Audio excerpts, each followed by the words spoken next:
Hello students, hope all of you are doing well and fine. आज cost and management accounting subject का एक basic topic मैं शुरू करने जा रहा हूं. टॉपिक का नाम है कॉस्ट शीट या statement of cost.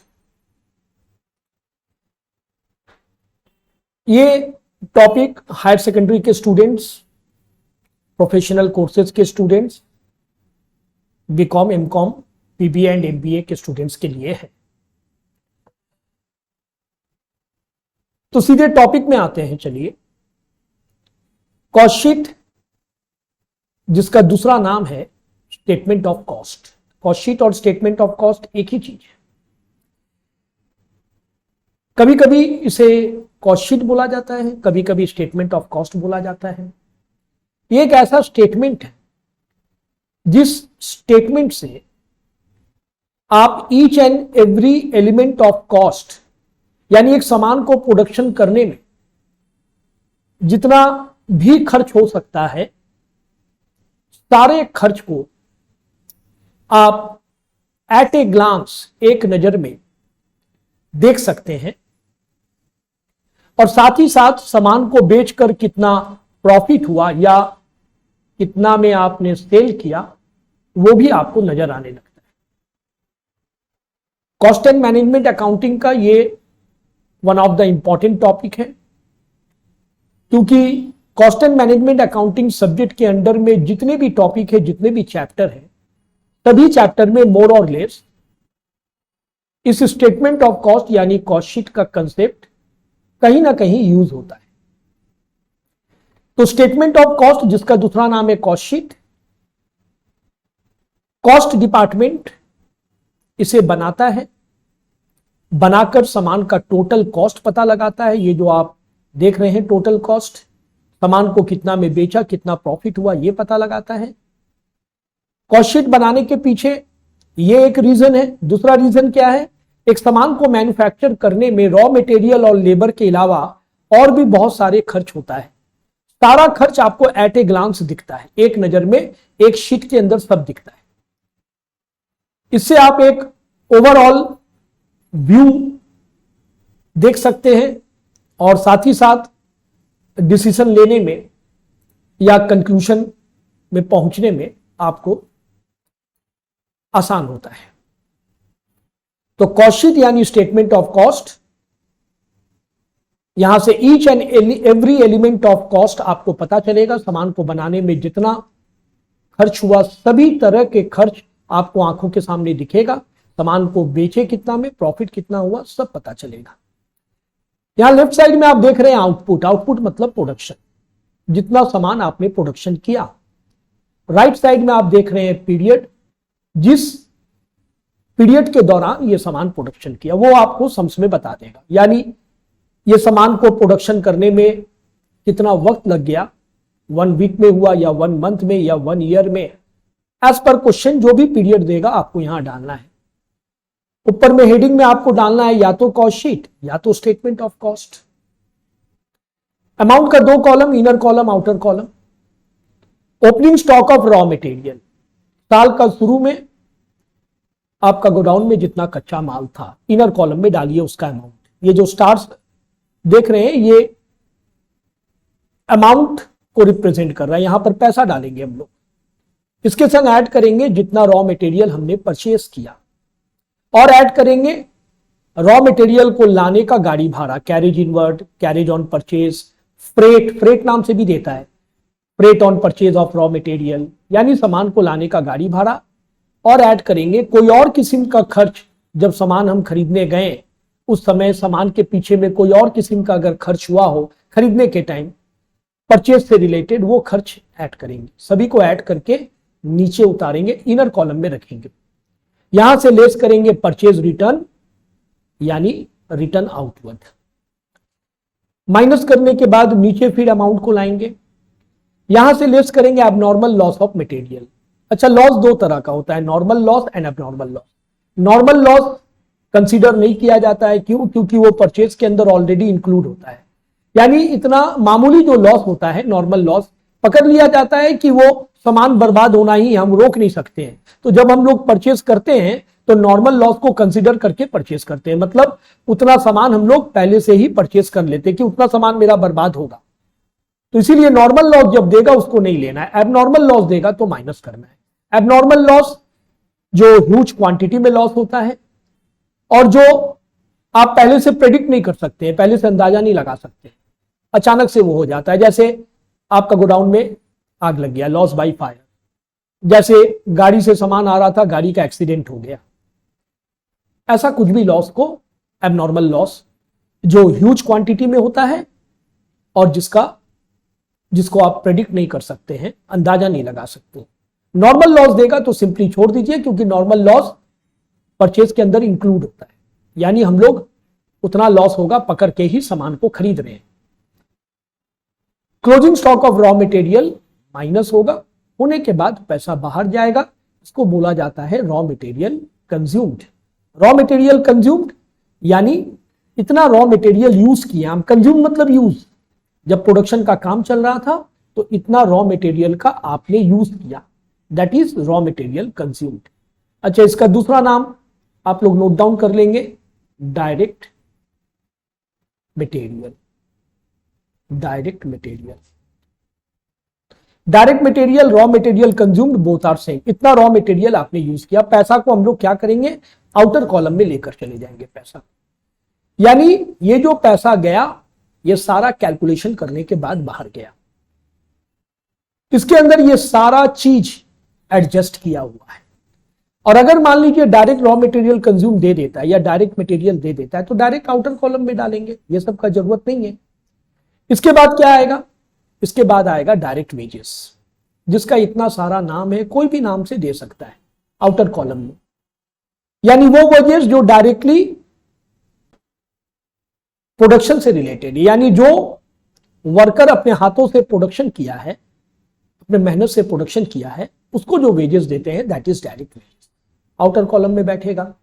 Direct expenses, expenses which are directly related to production, जिसका इतना सारा नाम है, chargeable expenses, royalty, hire of special plant, outer column में बैठेगा।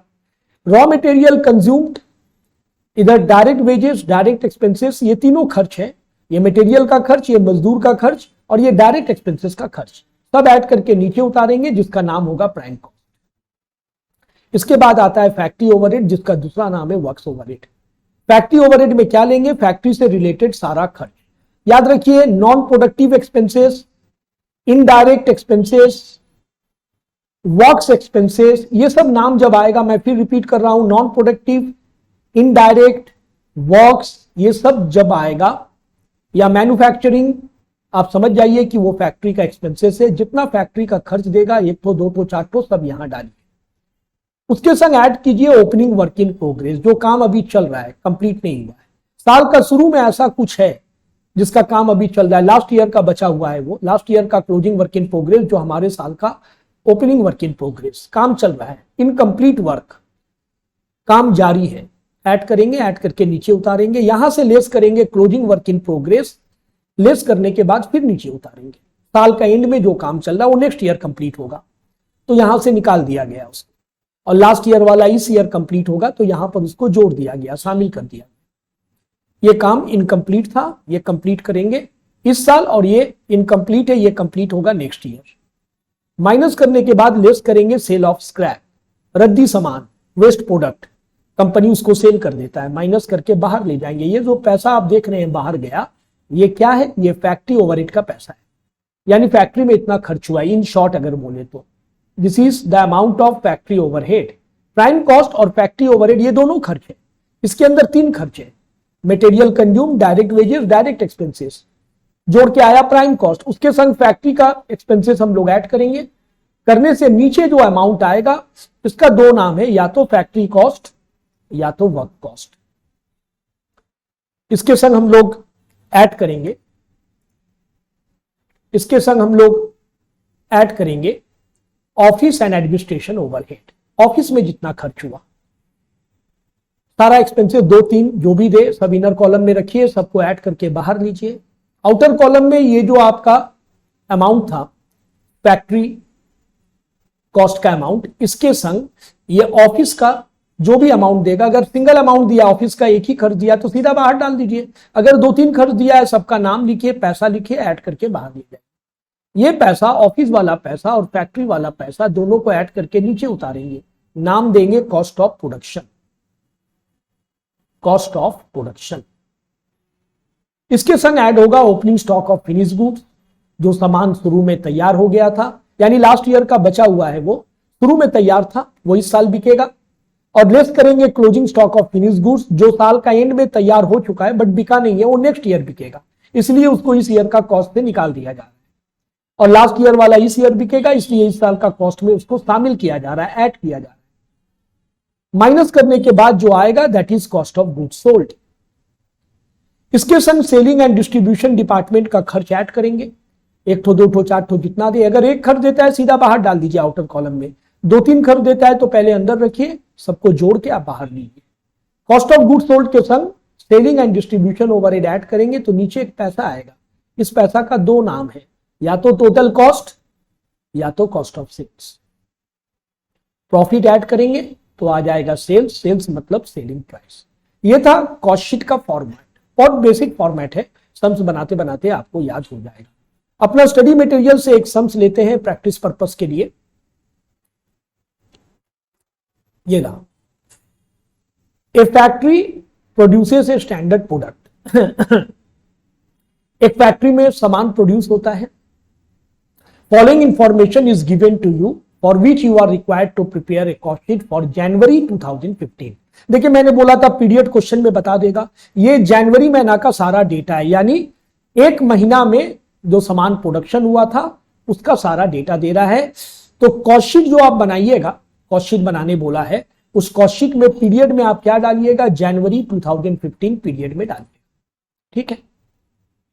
Raw material consume, direct wages, other direct expenses. ध्यान दीजिए, रॉ मटेरियल कंज्यूम्ड मतलब मुझे डायरेक्ट ये अमाउंट दे दिया गया, ये अमाउंट मुझे डायरेक्ट दे दिया। चलिए मेरे लिए और इजी हो गया जब ये अमाउंट मुझे डायरेक्ट दे दिया, तो इतना सारा काम नहीं करना पड़ेगा, शॉर्ट हो गया मेरे लिए। डायरेक्ट वेजेस ये रहा और डायरेक्ट एक्सपेंसेस ये रहा, ठीक है। फैक्ट्री ओवरहेड बोला है 80% ऑफ डायरेक्ट वेजेस। ये जो फैक्ट्री ओवरहेड है, फैक्ट्री में जो खर्च हुआ बता रहा है, डायरेक्ट वेजेस जो अमाउंट है उसका 80% खर्च हुआ है, ठीक है। ऑफिस ओवरहेड में बता रहा है 10% ऑफ वर्क कॉस्ट, यानी फैक्ट्री ओवरहेड को ऐड करने के बाद, ये देखिए फैक्ट्री ओवरहेड का पैसा प्राइम कॉस्ट के संग ऐड करने के बाद जो आता है उसको हम लोग बोलते हैं या तो फैक्ट्री कॉस्ट या तो वर्क कॉस्ट। तो वर्क कॉस्ट में जो भी खर्च होगा वर्क कॉस्ट के पीछे, यानी वर्क कॉस्ट जितना भी आएगा, ऑफिस ओवरहेड में कितना होगा, बोल रहा है 10% ऑफ वर्क कॉस्ट, यानी वर्क कॉस्ट का जो अमाउंट आएगा उसका 10% होगा ऑफिस का खर्च, ये भी पता चल गया, ठीक है। सेलिंग एंड डिस्ट्रीब्यूशन में खर्च कितना होगा, एक एक माल के पीछे 4 रुपया, अब जितना माल बिकेगा उतना इंटू 4 रुपया खर्च होगा।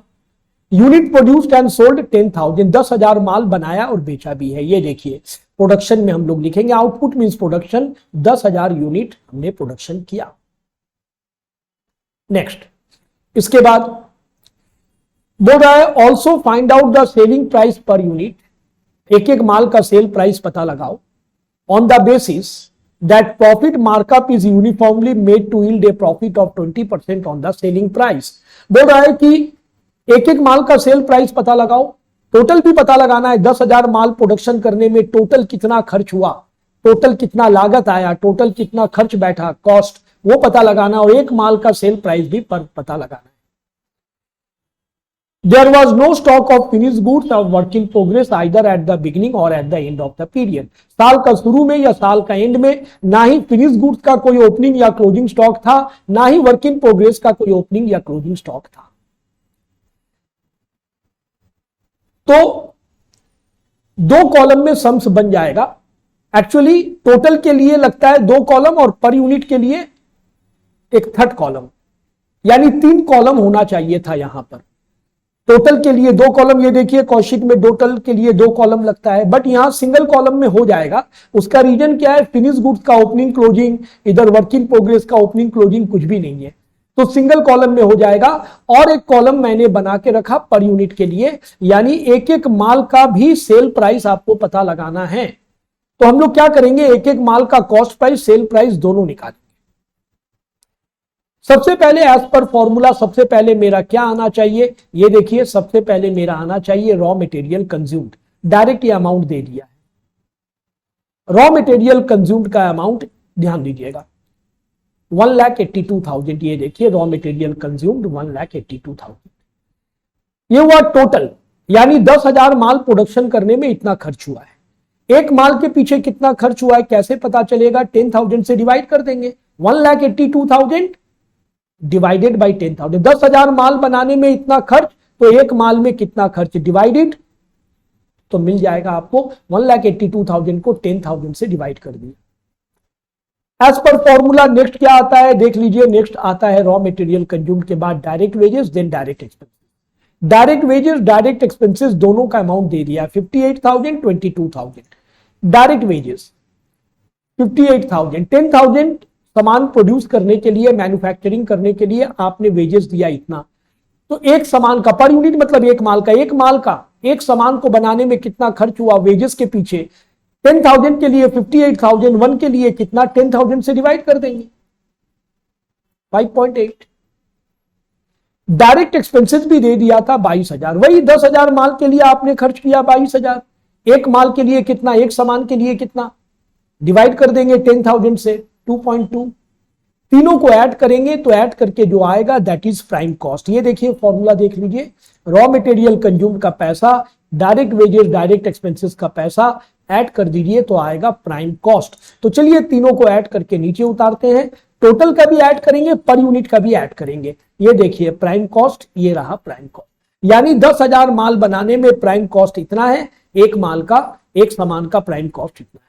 इसके बाद क्या आता है as per formula factory overhead. ये देखिए फैक्ट्री ओवरहेड, फैक्ट्री ओवरहेड में क्या बोला था, फैक्ट्री ओवरहेड में बोला था वेजेस का 80%। वेजेस तो हम लोग को पता है, हेडिंग करेंगे पहले, वेजेस कितना है 68,000, 58,000, उसी का 80% शो करेंगे ब्रैकेट में, या यहां पर एक जीरो छूट गया, एक जीरो और होगा, नीचे डाल देते हैं।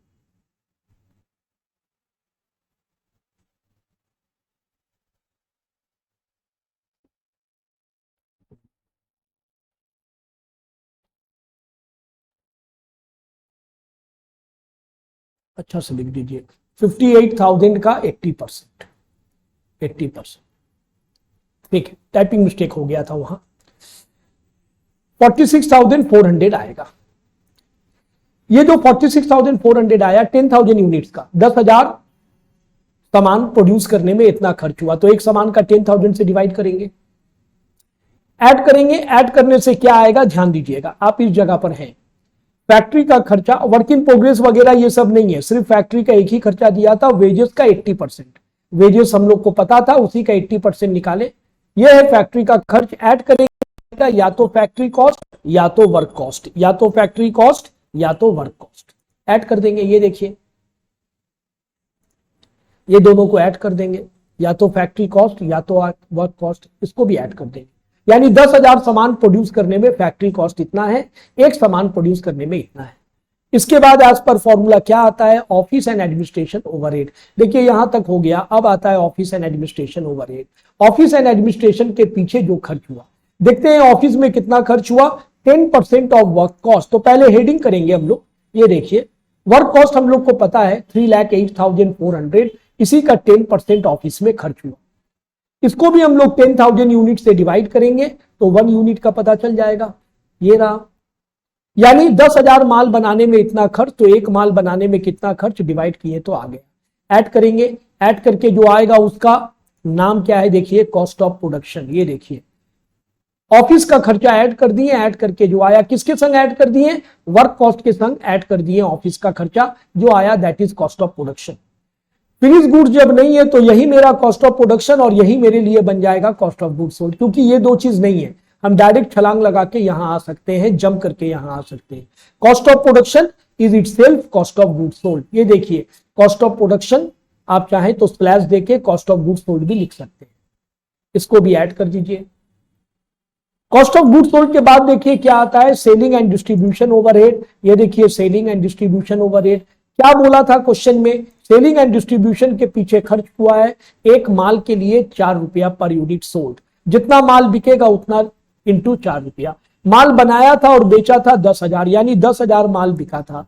एक माल का 4 रुपया, तो 10,000 माल का कितना, 10,000 इंटू 4 यानी 40,000 रुपया। ये देखिए 10,000 इंटू 4 40,000 रुपया। पर यूनिट कैसे निकालेंगे, अब यूनिट सोल्ड से डिवाइड करेंगे, यूनिट प्रोड्यूस से डिवाइड नहीं करेंगे। मतलब मेरा कहने का मतलब इससे नहीं डिवाइड करेंगे, यूनिट सोल्ड से। वैसे इस सवाल में कोइंसिडेंटली इत्तेफाक से 10,000 माल प्रोडक्शन भी हुआ है, 10,000 माल सेल भी हुआ है, यानी 10,000 माल बनाया है, 10,000 माल बेचा भी है। तो हम लोग यूनिट सोल्ड से डिवाइड करेंगे, 10,000 माल जो बेचा है उससे डिवाइड करेंगे। 40,000 को 10,000 से डिवाइड करेंगे तो कितना आएगा, 4 रुपया। और ऐसे भी देखिए ना, एक माल का 4 रुपया बता दिया था तो डायरेक्ट ये 4 रुपया भी हम डाल सकते हैं। और अगर नहीं बताता तो यूनिट सोल्ड से इसको डिवाइड करते हैं, यूनिट प्रोड्यूस से नहीं, याद रखिएगा। ऐड कर देंगे, ऐड करने से क्या आएगा ध्यान दीजिए।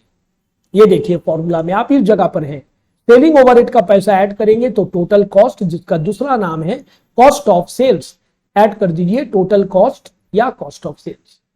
इसके संग ऐड होगा प्रॉफिट, फिर जाके आएगा सेल्स। अच्छा प्रॉफिट कितना बोला है ध्यान दीजिएगा, प्रॉफिट बोला है सम्स में, ध्यान दीजिए 20% on sales, 20% on sales. Profit on cost नहीं दिया है, प्रॉफिट ऑन सेल दिया है। अच्छा अगर प्रॉफिट ऑन कॉस्ट देता तो क्या करते, थोड़ा ध्यान दीजिएगा। प्रॉफिट ऑन अगर कॉस्ट देता, 20% प्रॉफिट ऑन कॉस्ट, कॉस्ट हम लोग को पता था 3,79,240 इंटू 20/100। प्रॉफिट ऑन कॉस्ट देता तो कॉस्ट हम लोग को पता था, कॉस्ट के ऊपर चार्ज कर देते। बट प्रॉफिट ऑन क्या दिया है, सेल्स। जब प्रॉफिट ऑन सेल्स दिया है, हम लोग को सेल्स नहीं पता है, हम लोग को क्या पता है, कॉस्ट। तो हम लोग कॉस्ट पर निकालेंगे, बट नीचे ऊपर जो दिख रहा है आपको 20, वो नीचे माइनस करेंगे मैथमेटिकली। तो ध्यान दीजिएगा, ये जो प्रॉफिट दिया है, ये प्रॉफिट ऑन क्या दिया है, ये जो प्रॉफिट दिया है ये प्रॉफिट ऑन सेल्स दिया है। अगर प्रॉफिट ऑन कॉस्ट देता, फिर मैं बता रहा हूं, तो हम लोग क्या करते, टोटल कॉस्ट पता था उसी पे निकालते 20/100। जब प्रॉफिट ऑन सेल दिया है तो हम लोग को सेल पता नहीं है, हम लोग कॉस्ट पे निकालेंगे, बट नीचे 100 से ऊपर जो दिख रहा है वो माइनस करेंगे। ऐसा तब करेंगे जब प्रॉफिट ऑन सेल्स देगा, बट आप निकाल रहे हैं कॉस्ट पे। ध्यान दीजिएगा, शो कर लीजिएगा यहां पास में, वरना आपको फिर वर्किंग से करना पड़ेगा।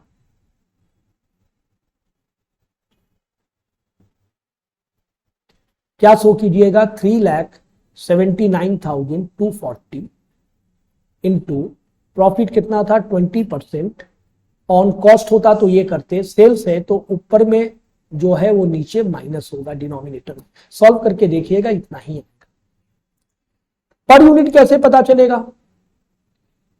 पर यूनिट पता लगाने के लिए ध्यान दीजिएगा, पर यूनिट पता लगाने के लिए यूनिट सोल्ड से डिवाइड करना पड़ेगा। वैसे 10,000 यूनिट सेल हुआ था तो 10,000 से हम लोग इसको डिवाइड करेंगे, ऐड कर देंगे तो क्या आ जाएगा, कॉस्ट के संग प्रॉफिट ऐड करने से सेल्स आता है। ये दोनों ऐड करके नीचे उतारिए, ये आ गया। Good day everybody, next class में मिलते हैं। ओके।